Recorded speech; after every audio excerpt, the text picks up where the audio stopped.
Jai Shri Ram, Jai Shri Hanuman. Shri Hanuman Chalisa today is the fourth session.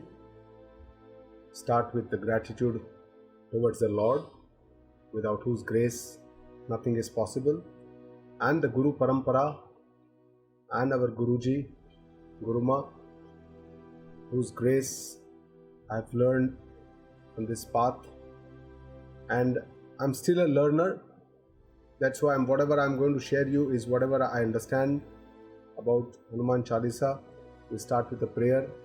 Om Sahana Bhavatu Sahanau Bhunaktu Sahaviryam Karavavahai Tejasvinavaditamastu ma vidvishamahai.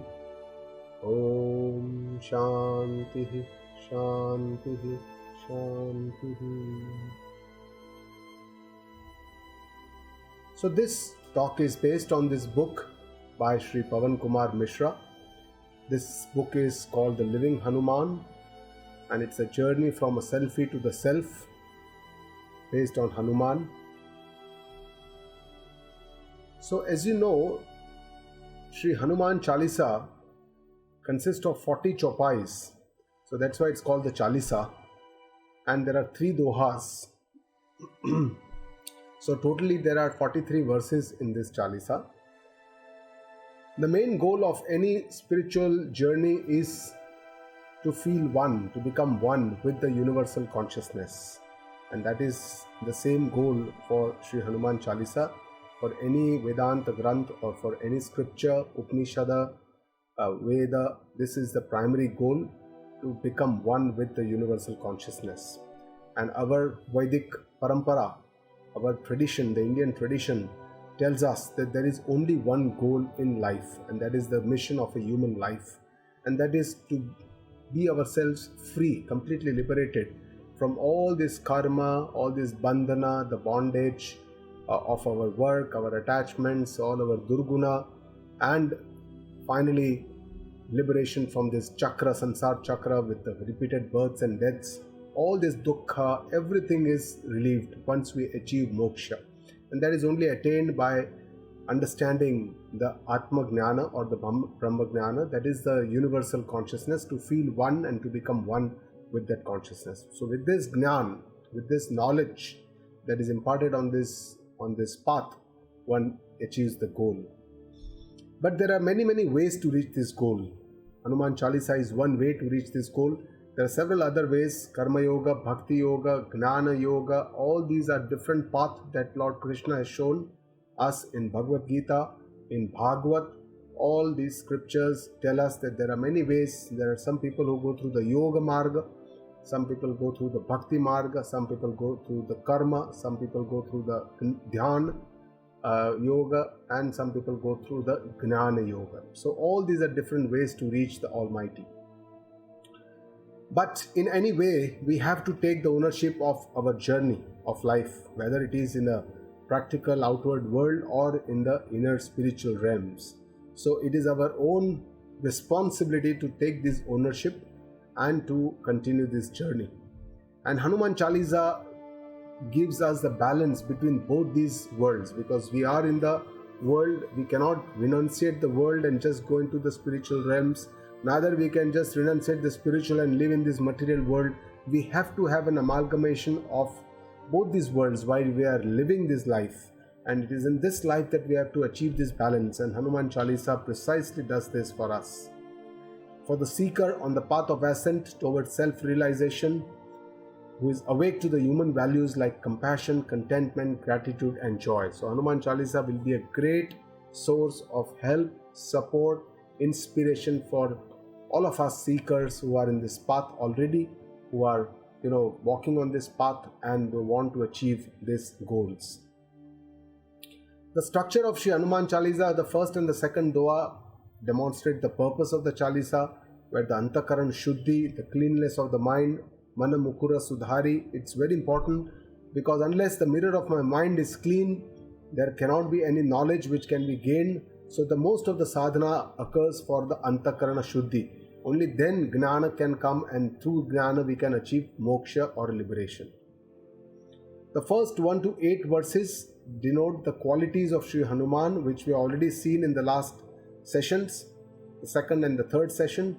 Words 9 to 11 tell us about the deeds of Sri Hanumana, and 12 to 15 the praises that Sri Ram showered on Hanuman because of the deeds that he did. So today we are going to focus on these 9 to the 15th shlokas. This is our goal today. The verse 16 to 21, the ascent of the Kundalini and other deeds of Sri Hanuman, and from 22 to 39, the benefits or the Phal Shruti of the worship of Sri Hanuman, and then finally the 40th verse and the third doha tells us the boon that Sri Hanuman resides in the devotee's heart, the Aikya, the final goal for any seeker. So this is how the structure is divided. So let's start with the 9th shloka. Sukshma Rupa Dhari Siyahi Dikhawa, Vikata Rupa Dhari Lanka Jarava. So in this shloka it says Sukshma Rupa Dhari Siyahi Dikhawa. In a miniature form, Sri Hanuman ji, he went to see Sri Sitaji in Lanka. When he went to see her, to search for her, and found her in the Ashoka Vatika. So that was a very miniature form of Hanumanji, because he didn't want to alert the guards of the gates who were taking care of Sitaji, and he didn't want to even startle Sitaji. So when there were a lot of guards, he was he was on the tree beneath which Sri Sitaji was sitting. So there he had taken this miniature form. So that is what the first line says. And the second line says Bikata Rupa Dhari Lanka Jarava. In the giant form, Sri Hanuman, he burned the city of Lanka, because when he was caught, there was a fierce fight between many warriors. He killed many soldiers. He killed one of the son of Ravana also in that Ashok Vatika in the fight.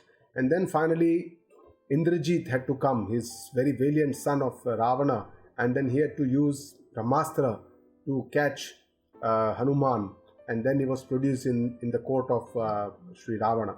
So when he was produced in the court of Ravana, he was, they discussed what punishment to give him, then finally decided to burn his tail and then to send him. But while his tail was being burned, he went around the great city of Lanka, the golden city of Lanka, and burnt it.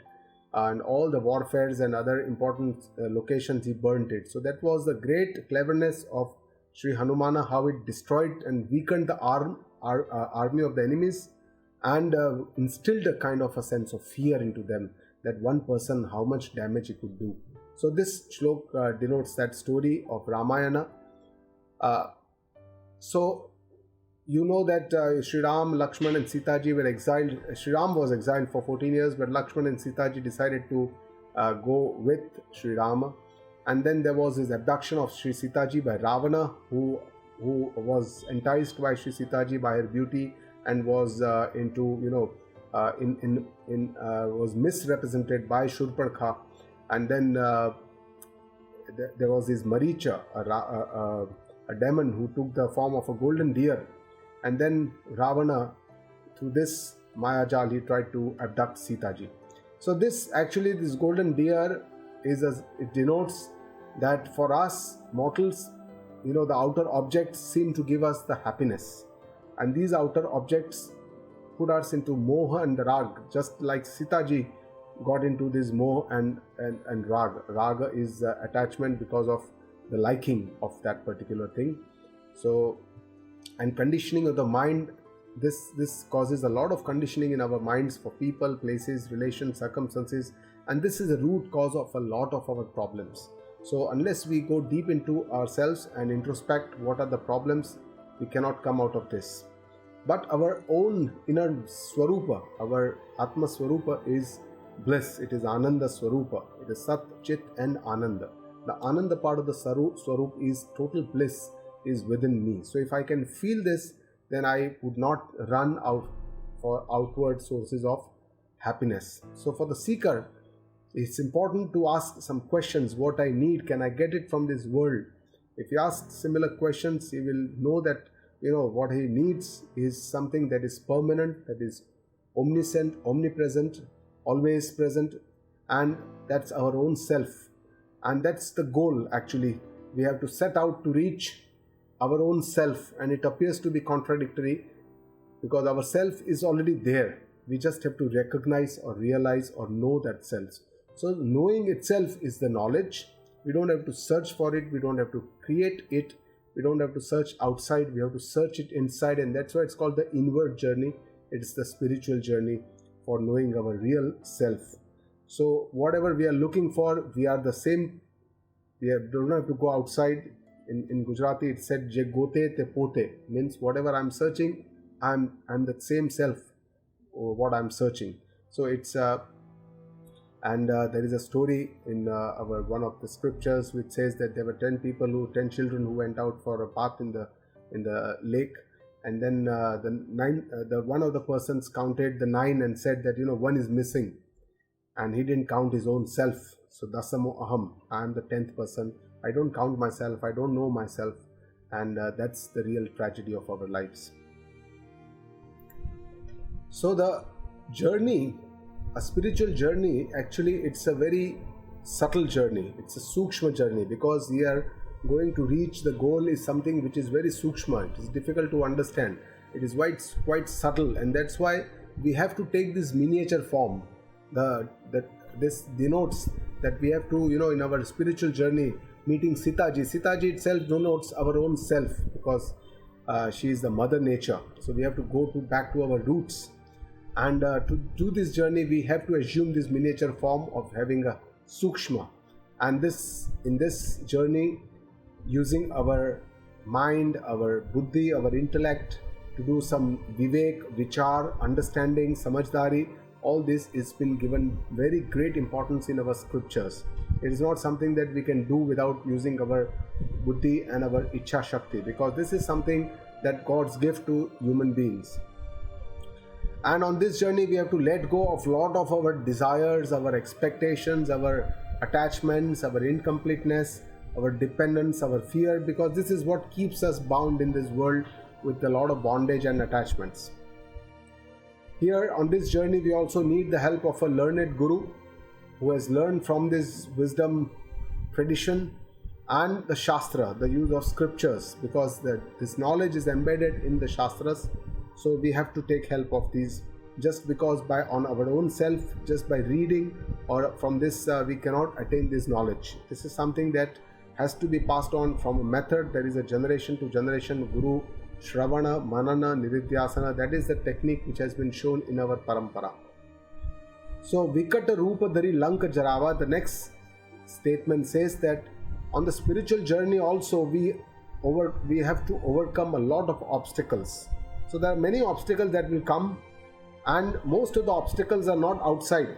We feel that in the outer world we have a lot of competition, a lot of our enemies are outside, but that's not the reason. That's not the true thing.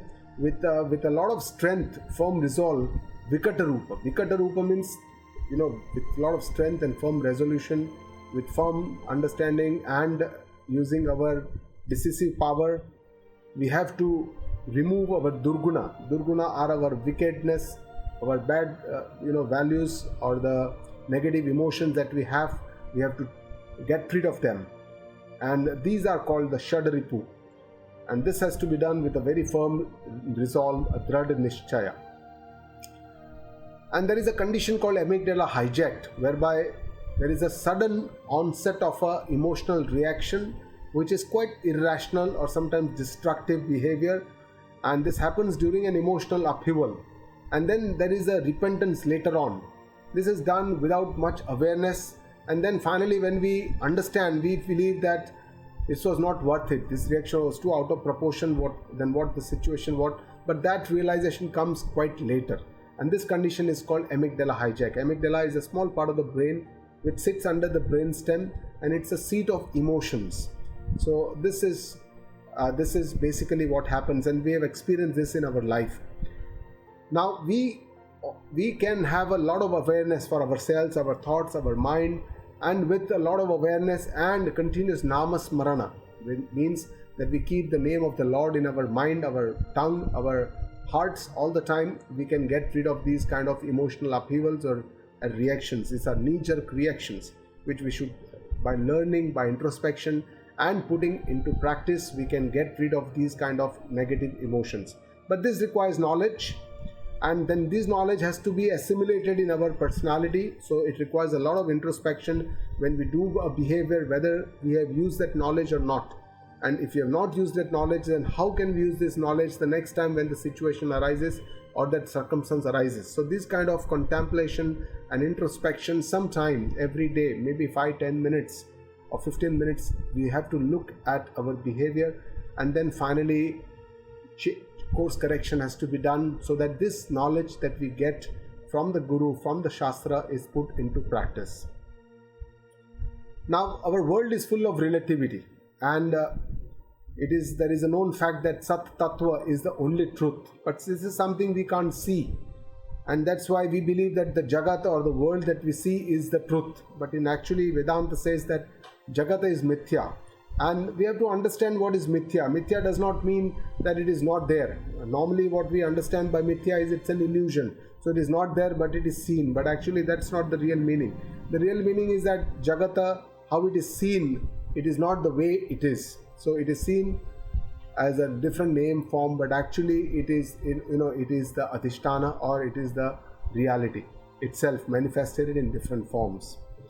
And the Jiva, he goes around and round from here and there, ups and downs, because of his limited identification with his body-mind complex. And he doesn't understand that he is, or he or she is the eternal consciousness. So without this understanding, the Jiva, he tosses and turns around in this world. And that's why we have to take this self-journey to understand and going back to our roots, to the Sat Tattva. And in yoga, it is said that there is a Sushumna Nadi, which is between the Pingala and the Ida, two nadis. And in this, one has to, with this breath awareness and principles, we have to, get aware about this Sushumna Nadi, which is the middle path. So this balance has to be achieved. Lanka is represented by the 10 heads of Ravana. And the 10-headed Ravana is understood by the 5 Gnanendriya and the 5 Karmendriya. 5 Gnanendriya are the 5 sense organs through which we imbibe the knowledge from the outside world, and the 5 Karmendriya are the 5 sense organs through which we perform actions, karma, or our actions. Now, control over these 10 Indriya, it's called the Indriya Sanyam. It's a very, very important part of the spiritual journey, and it's actually the beginning of the journey, because unless the sense organs which interact with the outside world and our inner body and our mind and our soul, we cannot achieve any kind of a modulation in our own journey. And that's why Indriya Sanyam is a very, very important part of this journey. Lanka is the city of consumption, because it's bhoga. All the asuras, they are involved in bhoga. So this is what it stands for, it denotes. And there is something called a collective unconscious, which also lives in a lot of consumption culture. The collective unconscious today in the world is of consumption. We keep consuming, our needs, our desires keep on increasing day by day, and we keep consuming and creating a lot of waste for our Mother Earth, and then this destroys the Mother Earth also. So mindless consumption overbears us. Even for thinking persons, it is not easy, and this is the problem today. This is what recommends. So how with the Bikata Rupa we can Lanka Jarava? How can we this Lanka, this sense of consumption, it's also the only way we can get over these obstacles. The permanent solution is to imbibe this knowledge which can burn Jarava, these obstacles. So we have to burn these obstacles, this Durguna, by the Gnana, the knowledge of the self, the Atma Gnana. And this can be achieved only through the Gnana Sadhana, which consists of Shravana. Shravana is hearing of the Vedanta Vakya from the Guru.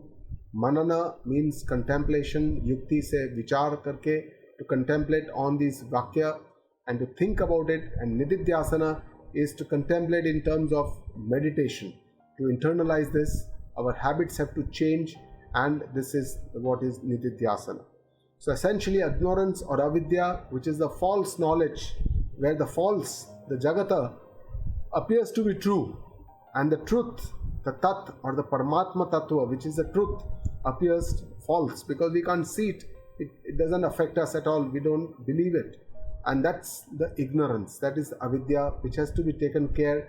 And the real wisdom is the third eye of the wisdom, when we can see the reality, or the something that we cannot normally see. If we can see that, that is the opening of the third eye. So knowledge is the only thing that can burn this ignorance, and that only we can, with the Bikata Rupa, with a lot of resolve, firmness in our approach, we have to get onto this path. So this path is not easy. Transformation is the most important thing. The collective unconscious we have to transform. Hanuman could change his own self, like he could change his roop from Sukshma Rupa to a Bikata Rupa or a Virata Rupa. He could change his form by his own energies of strength, because he had Ashtasiddhi, Navanidhi, he was bestowed with everything. We are mortals, we cannot change our Rupa, but what we can change is we have to be flexible. Our mind has to be very flexible for the change. So we have to have a very Sukshma mind to undertake this Adhyatma Yatra or the spiritual Yatra, and we have to remove our vices and assimilate the good values in our. And this can be done with Satsanga. Guru can help us, good people who are Sattva Guna Pradhan people, and Satavastu. Sata is something that is good, oriented towards the Lord or the Ishvara. So all this Satsanga is a great tool for our transformation. Regular Swadhyaya, teachings from the Guru. We also should keep on learning from our own experiences, from the experiences of others. Even reading good spiritual books can help us to understand these teachings. But the main Swadhyaya is Guru Shravana. The ideal best is to sit near the Guru and listen to the Guru. But if that is not possible for reasons, then even in today's world, we can use a lot of technologies that are available, through which we can hear to the Guru. From our phone, we can have Guru talks, Swadhyaya. Every day we can listen to the Guru. We could have YouTube talks where we could listen to Guruji, and that is how we can have Swadhyaya every day. So change in life is a must, and for this transformation, all this will be quite and very useful for us. We also need to achieve a balance in our life. Hanuman, his tail did not burn, even though he went around burning the Lanka, because he was Vayuputra. And in the way that the cosmic or the universe is created, Vayu is created first, and then the Agni is created, because Akasha, Vayu, Agni, Jala and Prithvi. So that is the chronology of the creation of the universe. So when Vayu, Agni is within the Vayu, and that's why Agni cannot burn the Vayu, and Hanuman being a Vayu Putra could not get burned. So Agni could not burn Hanuman. And inside us also there is a metabolic fire that is going on. It's called the Jataragni in the scriptures, which is at a very low temperature. So our body temperature is like 37 degrees. So it's a metabolic fire, because that's much higher than the outside temperature. But this fire does not burn us, because it's a very slow heat, which is there inside our body. But this suggests that anything in excess is poison. Like fire, which is at a higher temperature, it can burn. But at a low temperature, when it is inside us, the metabolic fire does not burn. So love, for example, it's a wonderful emotion. It's one of the best emotions in the world. But if it is in excess, it can cause attachment, it can cause moha, it can cause possessiveness, and it can create a lot of problems. So we should be adaptable and flexible in our life. We should take the Sukshma Roop for our spiritual journey. We should take the Vikata Roop or the Virata Roop or the large Roop, and with a firm resolve, with a lot of strength, we overcome these obstacles and move forward on this spiritual path till we reach our goal. Now the 10th shloka. Bhima Rupa Dhari Asura Samhare Ramachandra Ke Kacha Savare. So in this shlok, it is said, Bhima Rupa Dhari Asura Samhare, with the strength and the firm resolve of Bhima. Bhima stands for great strength and a firm resolution. It destroys the demons, the Asura. And Ramachandra Ke Kaja Savare. So Ramachandra Ke mission, Kaja, what was his fulfilling the mission of Sri Ram, was the main work of Sri Hanuman. And what is the mission of Sri Rama? Sri Rama was here on this earth plane just to kill the demons, Dharma Sansthapanarthaya, to recreate the dharma. Adharma ka nash karna, dharma ka prastapit karna. That is the main mission of Sri Rama as he comes on this earth, is an incarnate of Lord Vishnu. So that is the main meaning of this shloka. Now within us there is a lot of asuri sampatti, or the devilish kind of values inside us, and these are called shad ripu. There are 6. One is a calm, a lot of desires. We are all grasta, we are all filled with a lot of desire, one after the other. It keeps on happening, and that keeps us running around in this world. And these desires, many of them can be fulfilled, but some of the desires may not be able to be fulfilled. And then we get krodha. Krodha is anger. And a lot of people, we all have experienced anger, that when some of our desires is not fulfilled, we become angry. And then if the desire is fulfilled, we always feel more and more, we need more and more, because that we start liking that, and then we have a lobha, greed to create more and more. And then when we have more and more, we develop an attachment, a kind of a moha towards this, and a lot of our problems happen because of moha, because then it does not allow us to see the real picture. It completely changes the picture. Because of moha, we can't see the right picture, we can't see the right way. So that's because of the moha. And the mother, or the pride, or the ego creates a lot of problems in our life. Most of the problems are happening because I believe that I am doing this. That's why I feel a lot of sense of pride or ego within. I am the doer, I am the karta, I am the bhokta. So this pride creates a lot of problems. And then matsarya, or jealousy, we can't see good in other people. And these are the 6 asuri sampatti, or the shad ripu, which are there in us. And the root cause behind all this is avidya. It's the atma swarupa agyan or ajnan, because of this avidya. So this is the root cause, and that's why all this tells us that the real enemies are inside us. We have to conquer them if we want to progress in our life, whether it is a practical life or a spiritual life.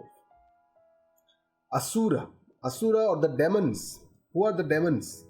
So we all consumers today in this world are demons, because that is our vritti. Asura vritti is to consume more and more, where money is the sole important thing, which is today considered very, very important. And that has created the disparities between the rich and the poor, which are increasing every day. The countries which are capitalistic, which give a lot of importance to money, are considered idols. And that is where most of the people want to go and live, because this is what is the value system today. The modern man is a consumer, is like a asura, and consumes more and more bhoga, because this is what the asuras do. They want to do more and more bhoga. Like an average person like us also want to indulge in more and more bhoga, and we can be classified as a consumer, or even an asura or a demon. Woman respect is also, rapes in India are as a big problem, and that's why as a society we need to wake up. And all this is asura vritti. On the adhyatmic path or the spiritual journey, we have to let go of lot of things, because all over the years we keep on accumulating things. But when we are on the adhyatmic route or the spiritual part, we have to start leaving, let go, to give, to let go and to give. And we should do this with a firm resolve, like a beam. And we must connect to the divine in some form or the other on this journey to keep ourselves grounded. And Bhima also is a Vayuputra, and that's why he is a half brother of Sri Hanuman. Procrastination is one of the asuri vrittis that happens, where we try to delay, or we always feel that this will happen and they try to delay the activity. But the prayatna or the purushartha, our scriptures teach us that this is the most important for knowledge to be assimilated. So it is our own responsibility to get this knowledge. We have to do a lot of hard work, prayatna, purushartha, in the right direction to gain this knowledge. And this should be done without raga, dvesha. So likes and dislikes should be kept on one side. We should do it on the foundation of dharma, adharma, vichara. Means whatever I am doing, whether it's the right thing for me to do or not. I should not think whether I like it or not, but whether it's the right thing for me to do or not. So that should be the kind of thinking we should do.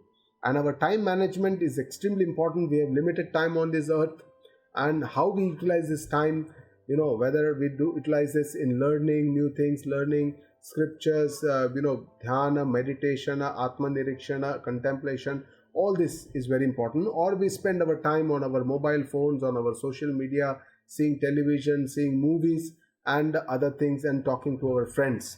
So if we are going to spend our life like this, then we cannot learn on and progress on this spiritual journey. So we have to work inside. We don't have to work outside to change others. If we too obsessed with changing people around, changing the circumstances around, and changing the places and the things around, we keep changing them, then we will not achieve much. What we have to do actually is to change inside us. A lot of change has to happen within us. Ramchandra ke kaaj savare means Ramchandra's mission is to kill the demons, Ashuro ka naas, and inner demons have to be conquered, and this do not have to be suppressed, because if you suppress the inner negative emotions or qualities, it's sometimes, some or the other time they will spring up and they will come back to us. But if we really want to take care of them, then it is with a lot of samajhdari, with understanding, with a lot of sajagata, with a lot of awareness, we can take care of these. This is called Shobna Dhyasa, means this a feeling that this will give me happiness. This is a Brahma, this is an illusion, because of the incompleteness of that we feel inside us. We always have that these external objects will give us happiness, but we don't realize that all this happiness is very, very transient. They have no capacity to give us everlasting happiness, which we all desire all the time. So the 11th shloka says, Laya Sajivana Lakhana Jiaye, Shree Raghubira Harashi Uralaye. So this shloka mentions about that incident where Hanumanji brought the Sanjeevani herb, which gave a new life to Lakshmana. And in this process, when Hanumanji does such nice deeds, Sri Rama, he embraces Hanuman out of joy. Harashi Uralai. So becomes very, very happy, Sri Rama, and embraces Sri Hanuman. So this was a story of the Lanka war, when Indrajit, the valiant son of Ravana, was in fight with Lakshmana, and Lakshmana was hit by his arrow. And this was a shastra that was used by Indrajit, and Lakshmana became unconscious.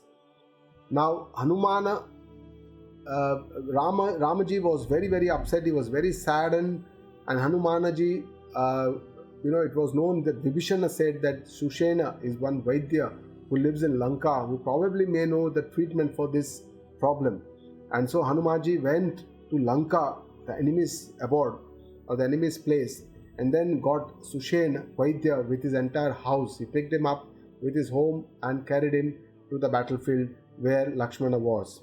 So here Sushena Vaidya said that there is a Sanjeevani herb or a Jadibuti which is on the Dronachal Parvat of the Himalayas, and if this is brought before sunrise tomorrow morning, that was almost like as it was a night time. This says before sunrise tomorrow morning, so it's just one night's time that we all have. Then only Lakshmana can survive. So this was a very, very difficult situation, and Ramji himself said that how is it possible to go from Lanka to Himalayas and come back in a one night time? How is it possible? The Hanumanji accepted the challenge. Again, all odds. There was a Rakshasa who was planted there in between, who also he had to fight, and then he had to go overcome so many obstacles to go to Himalayas to search for the Jadibuti. He couldn't find, because everything was glowing, all the Jadibutis were glowing. He was confused, and he brought the entire Parvata, the entire Dronachal Parvata of the Himalaya, Hanumanji brought, and that actually he reached before sunrise the next day, and it gave a new life to Lakshmana. So these were some of the deeds like Hanumanji did, and this gave a lot of joy to Sri Rama, and that's why he embraced Sri Hanuman. So Lakshmana means Lakshya. Lakshya is he is a seeker self who is fixed to his goal. So it's very important that all the seekers must have a very, very clear goal. Unless we have a clear goal, we can get lost on this journey. It's very important that we don't get lost, because here there are many people who try to influence us and try to distract us from this journey. A lot of people, the worldly aspirations have, and a lot of our own family members or relatives or these people can distract us in many, many different ways. And that's why we must need to be fixed to our goals.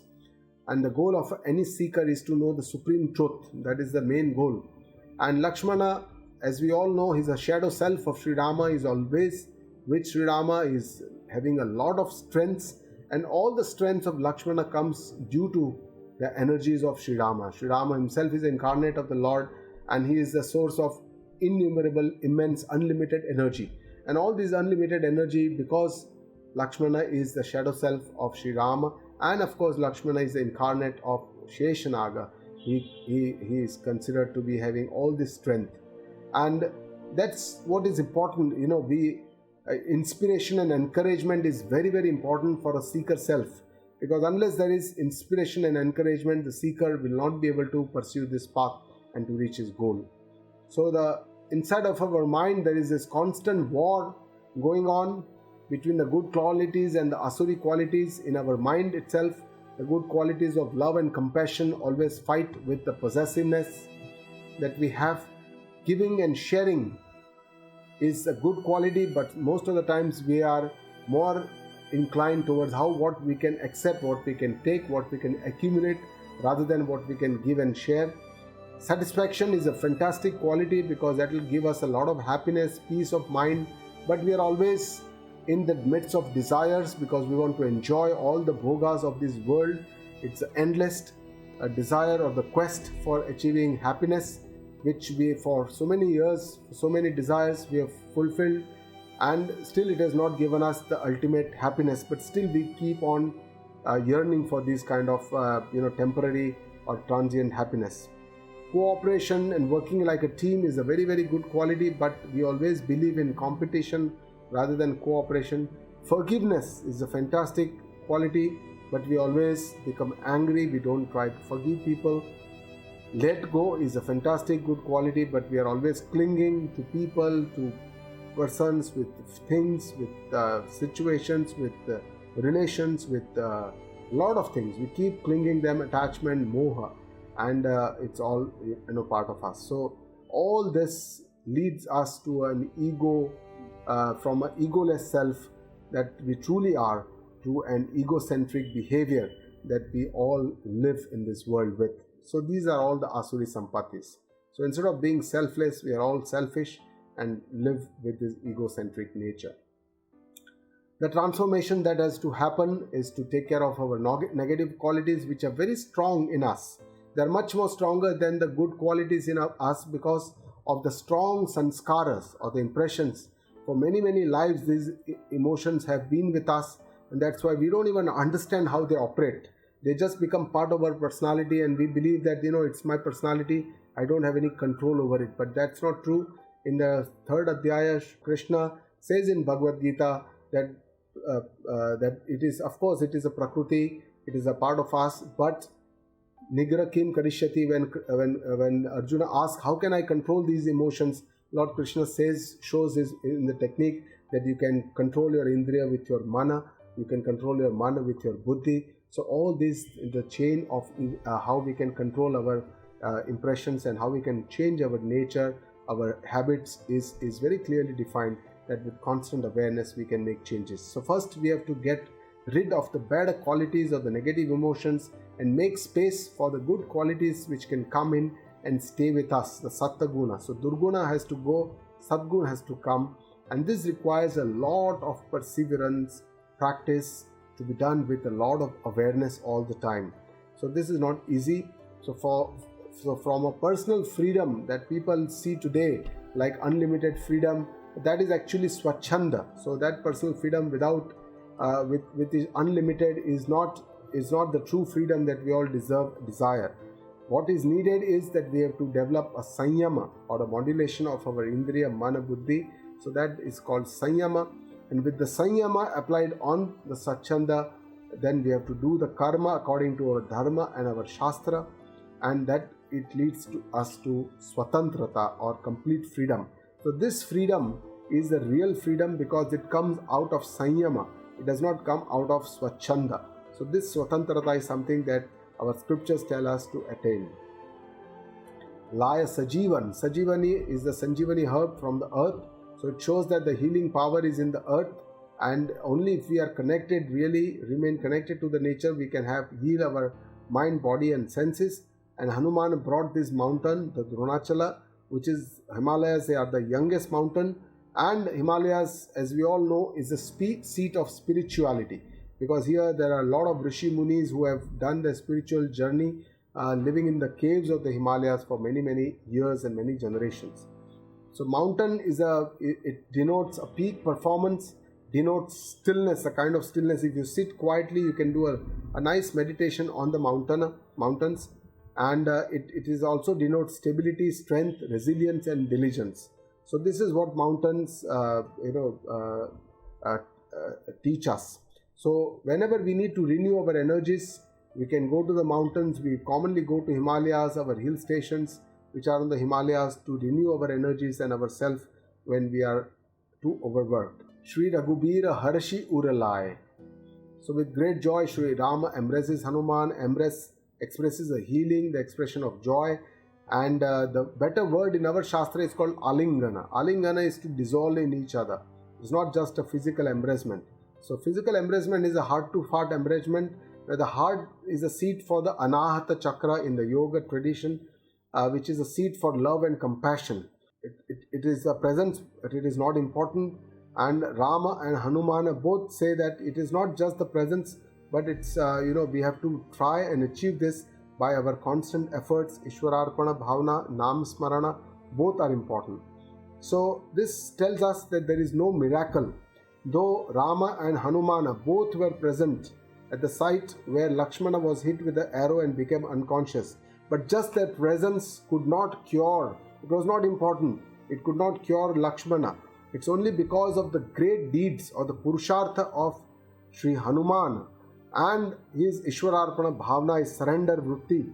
Both are important. With this only, he could give a new life to Sri Lakshmana. All our scriptures tell us that it is only karma and our actions which are important. There is no miracle that can cure anybody, that can do anything for us. We also go to temples and pray to the Lord that do some miracle and my relative should get better, but there is no such miracle. We have to be on the path of karma, try our level best to do our whatever best we can, and then leave rest to the destiny. So these are the four Purushartha which our Shastras tell us to do. The Dharma is the first Purushartha. Every action of ours should be based on Dharma, not on Artha or Kama, and all our actions should be to go towards Moksha. There is a beautiful saying in the Subhashita which tells us that while in action, we should do our karma in such a way that we shall reach our goals only by action. So we should do it that best, in the best possible way, diligently, with the most meticulous way. While we are praying, we should pray in such a way that only by prayers we can attain our goals. So when we are doing prayers, we should also be completely focused and ekagra, chanchalta of the mind, that unsteadiness should not be there. We should do it with full attention, with full awareness. And what to say when both are combined? We shall surely achieve our goals. So we are into action and we are with a surrender bhavana, with a surrender buddhi, surrender to the Lord. If we have this and we are praying and we are connecting with and doing our best, then this is the best combination and we shall certainly achieve our goals. So Raghupati kinhi bahuta badhai, tumamama priya bharata hi samabhai. This is a 12th shloka. It says, Sri Rama praises Sri Hanuman for a lot of his deeds. Bahuta badhai. Badhai means praise. Badhai. कहते हैं ना कि बधाई दी बहुत सारी. Tumamama priya bharata hi samabhai. Means you are as dear to me as my brother Bharata. We all know about the relationship between Ram and Bharata. But before that, let's talk about Hanuman. Hanuman always believes when Lord Ram tells him that how is it possible that you are doing so much work, so much deeds, with such great efforts, you are doing everything. Hanuman says, Bhagwan, ye to aapki Prabhu, aapki pratap hai, aapki krupa hai. So Hanuman is he's a symbol of egolessness and surrender to the Lord, and these are his biggest assets. That are the best guna, and he's always ready in the service of the Lord. Always. He is so busy that he has no time for any other work in his life. He is so busy in the service of Lord and the service of humanity at large, because Lord's mission is the service of humanity at large. That's why Hanuman is also fixed in this mission. So here it says that the praise is very important. Sri Ram praises Hanuman and thanks him for all the things that he has done.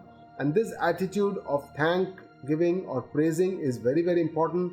We should also thank our Lord for a lot of things that he is doing for us every moment, every day, every night, and right from the birth to the education, our work, and all the good things that we have happened as because of the Lord. So praising all around is a good way of giving some kind of a reward, and it also inspires and motivates the team. So some praises for our team in our life also will help them to achieve better and better performance.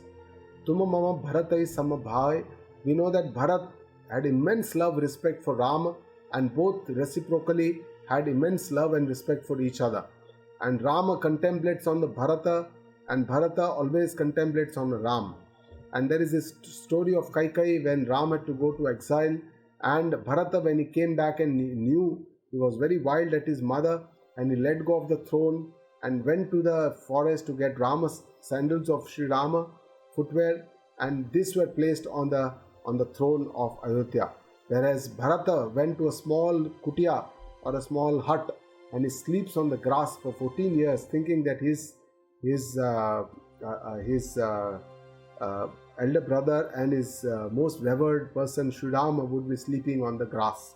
So that's the story of Sri Bharata.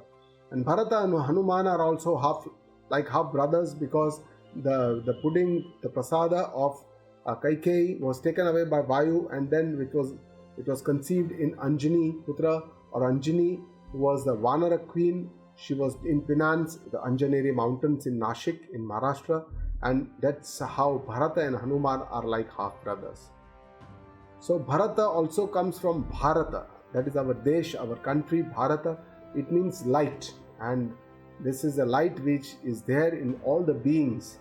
And in our philosophy, in our Indian tradition, we believe that it is a Chaitan, Atma or Chaitanya, or the Atma is the consciousness, is the light, being all these Jad Vastu like body, mind, buddhi, everything. So all these Jad Vastu will come to an end because they have a form and a name, whereas the Chetan Tattva or the Atma consciousness is a light behind everything. And to know this light is the ultimate goal of our life. Bharat also means Bharana, means fulfill or nourishing all the desires. Sahasa badan tumaro jas gaave, as kahi Shripati kantha lagave.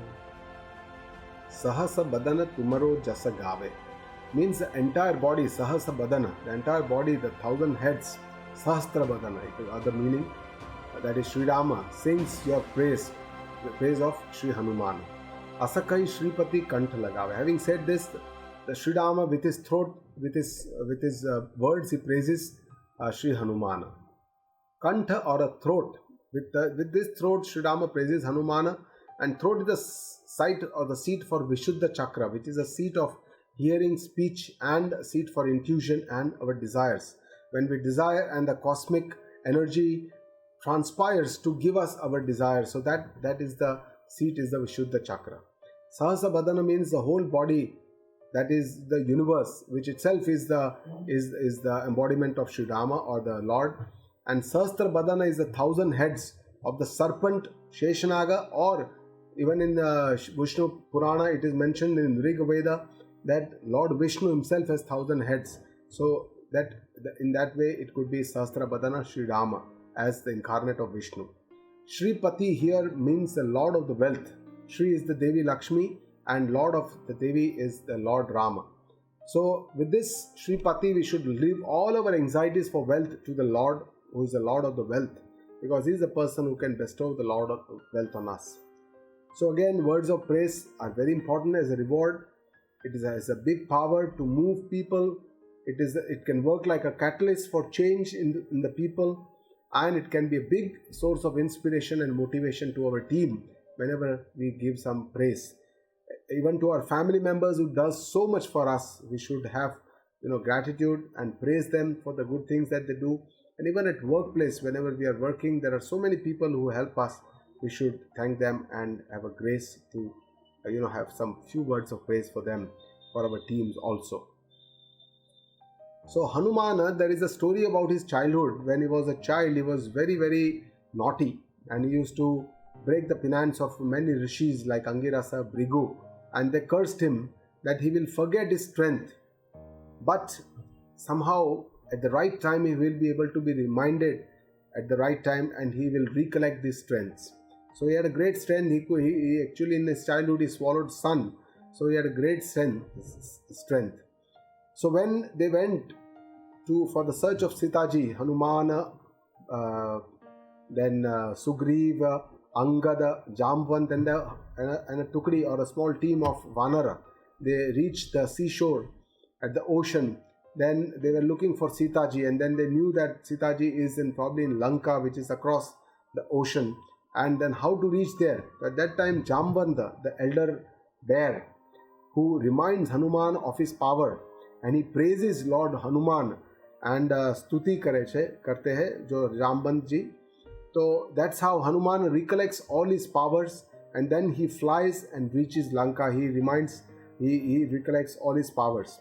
So he is a real devotee, the bhakta, and we all real devotee have to learn these gunas from Hanuman. So Ramakaja is the mission of the Lord, is everything, and in this cosmic wheel we must do our best, our duty, whatever best we can do, because in this we should give our contribution, and that will be the real praise for the Lord. Real praise for the Lord is just not reciting a prayer. Of course, prayer is also important, but we also have to do some action, doing some karma, and contribute to this cosmic wheel or the Srushti Chakra that is going on, and that is the main mission for us, and that would be a real praise for us, for the Lord. And the seeker inspires each other in the journey to the goal. So seekers, when they meet each other, they praise each other and inspire each other.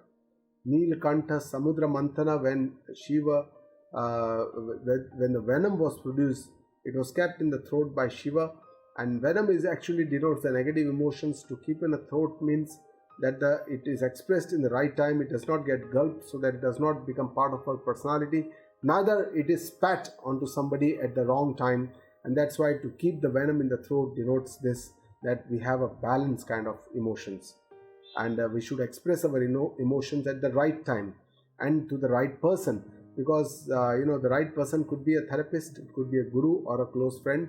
So with this we can share our negative emotions somehow, but we should not go around talking to all the people about our negative emotions. So praise is one thing that we have to learn with the best words that we can use, and this is what we have to learn from Sri Rama. The 14th shloka says, Sanakadik Brahmadi Munisa Narada Sarada Sahita Isa. So Sanakadik Brahmadi Munisa, Sanaka and the others, Brahmaji and others, and Muni and the Sheshanaga. So all this, Narada Sarada Sahisa Ahisa.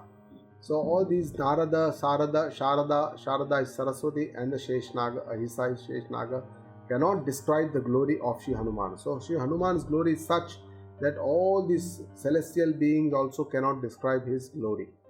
Sanaka are the 4 Rishi Kumars, Sanaka, Sanandana, Sanatana Kumara and Sanata Kumara. These are 4 Manas Putra, those who are created from the mind of Brahmaji, Antakaran or the mind of Brahmaji, and they are the first ones to get the Veda knowledge from Dakshinamurti. Dakshinamurti is the form of Lord Shiva. It's the Ardhanareshwara form of Lord Shiva, where there is a half male and a half female energy. So there is a Shiva and a Shakti. Both are represented in this Ardhanareshwar. So it's an amalgamation of the Shaiva and the Shakti traditions, Shakta traditions it is called as. And the knowledge, with imbibing the knowledge, these 4 Rishi Kumaras gained moksha, and they came back to their source, the Brahma, and there they used to stay. So it is said that Hanuman, his glories are anirvachaniya. It cannot be described in words. Brahma Adi, creator of the universe, Munisa is a Rishi Munis, Narada is a 10th son of the Narada, Sarada is a Sharda Devi, Sharda who is an embodiment of knowledge and music, and Ahisa is Sheshnaga or the 1,000 mouths. So all these 3 lokas, none can be describe the praise. None can describe the praise of Sri Hanumana. because Brahmaji, Munisa, Sarada, they all live in the heaven, uh, whereas Sheshnaga lives in the Patala and Narada, he lives on this Prithvi Loka because he can go to any Loka. So all these three lokas cannot also describe the praise of Sri Hanumana, and Hanumana, it shows beyond doubt that he is the supreme being. He is himself is the incarnate of Lord Shiva. So in the Hindu tradition, there is this tradition of doing tilak before any puja, and this is the representation of the third eye, of the eye of intuition of the Agna Chakra, which is located here close to the pituitary gland. It's a seat of intuition and awareness, and it denotes the oneness with the Supreme, and it is beyond all the three, the Jagata, Jada and Ishvara. So all these three it is beyond, because and during at the time of self-realization, we can realize this inner self of ours, we can be one with this self of ours. And this is the activation of the chakras as it goes from the Mooladhara chakra to the Nabhi chakra to the Anahata chakra to the Vishuddha chakra, and finally going towards the Sahasrara chakra. जब कुबेर दिक्पाल जहाते कभी कोबीद कहीं सके जहाते means continuation of the previous shloka. All these people also cannot describe the glory of Sri Hanuman. Jama means Yama, Kubera, Dikpal. All these, along with Kabi, Kobida, Rishi Munis and the poets, they also cannot describe the praises for Sri Hanuman. So all these celestial beings, all these great people also cannot describe the glory of Sri Hanuman. Yama is the Lord of Death. He closely works with Lord Shiva because he is also the destroyer. In the Kathopanishad, there is a debate between answers between Nachiketa and Yamaraja. And here Yamaraja, when Nachiketa asks his third question, Yamaraja describes that only with Asti, Iti, I can describe the presence of the Lord, the Supreme Being. There is no other way I can describe the presence of the Supreme Being. So Kuber was a ruler of Lanka. He was a cousin of Ravana. His father was sage Pulasta, and he was incarnate of the Shiva. And that's how Kuber also is in the lineage of Shiva. And he's also a friend of the Shiva. So Kuber, Dikpal are the guardians of the 10 directions and the space. Yama, Kubera, Indra, Varuna, Ishan, Khuna. Ishan Khuna is the northeast.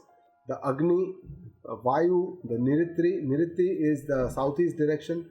And Brahma is the for the upper direction, the celestial realms, and the Vishnu is for the local or the Patal Lok. So all these 10, Yama, Kubera, Indra, Varuna, Ishan, Agni, Vayu, Niriti, Brahma, and Vishnu are all the Dikpal. Sorry, they are all the 10 guardians of the Dikpal. And there is another story of Shiva in the Shiva Purana where Brahma and Vishnu tries to find the end of the Shiva Linga, but they are unable to do it. And then Shiva becomes very happy. That day is manifested as Shivratri today. So here it says Kabi, the Rishi, Muni, the seers or the Smruti Grantha, those who write the Smruti because they can see, they can visualize, they are observers of the shlokas and the hymns, the sacred hymns. And they also mention Neti Neti. They say, no, this is not the truth. No, this is not the truth. No, this is not the truth.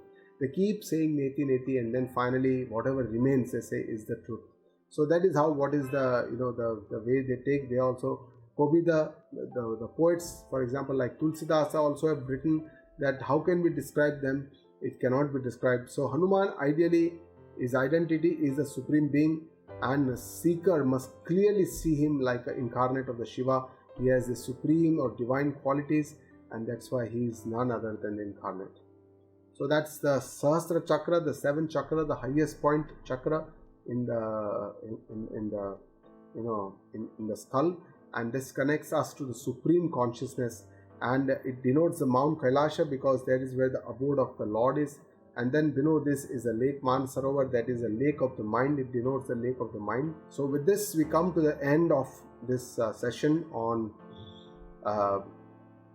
Hanuman Chalisa. We saw the 9th to the 15th shloka, 9th, 10th and 11th shloka, the deeds of Sri Hanumana, how he gets Sanjeevani Jadibuti and how he helps to give a new life to Hanumana, because of which Lord Ram becomes very happy, embraces Hanumana, And then finally for the 13th, 14th and 15th shloka, there are these praises of Sri Hanuman done by Sri Ram, and also a lot of people in the three lokas, on the celestial beings, and all these cannot describe the real nature or the real sense of Sri Hanuman, who is eternal, who is the divine soul, who is incarnate of Lord Shiva, is full of all the energies, with a firm resolution, with a lot of strength, stamina. He can change his form or rupa as he wants to, depending on the situation. And that Sri Hanuman Chalisa we pray, and we pray to him that he becomes the Sankata Mochan.